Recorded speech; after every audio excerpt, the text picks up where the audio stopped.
Tapos tatapay tayo dun sa roof deck. No? Tara! Meron dito grocery.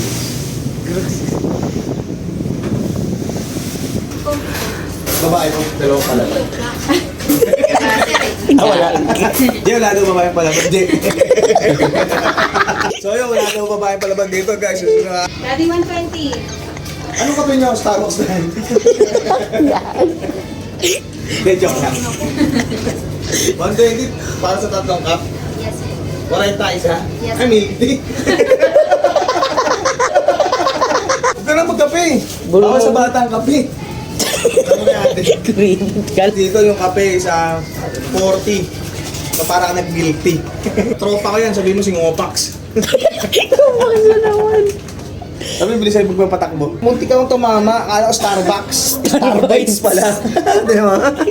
Kaya pala medyo pricey. Yung lagay nagdala. So, tinimpa din coffee ko brown. 3-in-1. Ano yung kabutin? Layo, sinis. Meron, sir. Super kaha lang. Baga, magkabaga. 300, no? Uy, di naman, sir. Bawasan na ng 50. 250. Sakto, di na ako mag-yosip. Hindi niya masama sa katawan niya. Pre. Nasayang na yung memory. Punta din rin na-upload. Di ba ganito ba yung cellphone mo? Hindi nga, pero na-upload din nga.